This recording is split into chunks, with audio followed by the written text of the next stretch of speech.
एक जमाने में खिलाफत उस्मानिया मुस्लिम दुनिया का एक अनमोल हीरा थी। एक ऐसी सल्तनत जो 6 सदियों से अरसे तक मजबूती से कायम रही, ये यूरोप, एशिया और अफ्रीका तक फैली हुई थी, जिसने लाखों लोगों को एक झंडे तले मुत्तहिद किया।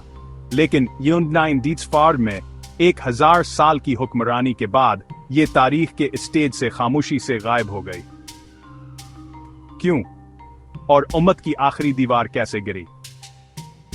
आइए मैं आपको जड़ों तक ले चलूं।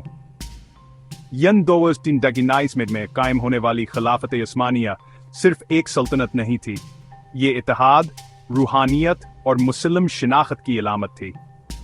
लेकिन जैसे जैसे दुनिया बदली, इसमें दरारें पड़ने लगे। बदअनवानी निजाम में सरायत कर गई। उस्मानी साइंस और टेक्नोलॉजी में पीछे रह गए, जबकि यूरोप आगे बढ़ गया। कौम परस्ती बढ़ने लगी, जिसने लोगों की वफादारी को खलीफा से हटाकर इनकी अपनी नस्ली शनाख्तों की तरफ मोड़ दिया। और यूरोपी ताकतों की मुसलसल साजिशों को भी नजरअंदाज नहीं किया जा सकता, जो हमेशा अंदर घुसने का रास्ता तलाश करती रहती थी। पहली जंग अजीम फैसला कन मोड़ बन गई। सल्तनत हारने वाले फरीक के साथ लड़ी, और जब गर्द छिटी तो ये अपने साबका वजूद का एक साया बन चुकी थी।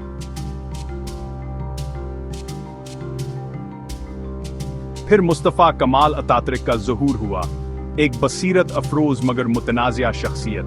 वो समझते थे कि आगे बढ़ने का वाहिद रास्ता पुरानी दुनिया से ताल्लुकात तोड़ना है। ब्रेक टाइम पॉइंट्स में इन्होंने सरकारी तौर पर खिलाफत को खत्म कर दिया। आखिरी खलीफा अब्दुल मजीद दूम को जलावतन कर दिया गया। इम्मत जो कभी मुत्तहिद थी, सदमे, खामोशी और बिखरने की हालत में रह गई। लेकिन बात यह है, खिलाफत कभी सिर्फ एक हुकूमत नहीं थी। ये इत्तेहाद का जरिया थी, एक रूहानी रिश्ता थी, लाखों लोगों के लिए शिनाख्त का एक हिस्सा थी। इसका ज़वाल सिर्फ एक सल्तनत का खात्मा नहीं था, ये एक दौर का खात्मा था। और कुछ कहते हैं ये इस ज़वाल का आगाज था जिससे मुस्लिम दुनिया आज भी नबर्दाज़मा है। अगर आप हमारी माजी की मजीद छुपी हुई कहानियां जानना चाहते हैं तो सब्सक्राइब करना ना भूलें।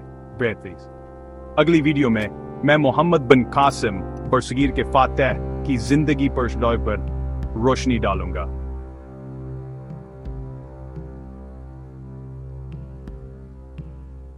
मुतजस्सिस रहें और मैं आपसे वही मिलूंगा।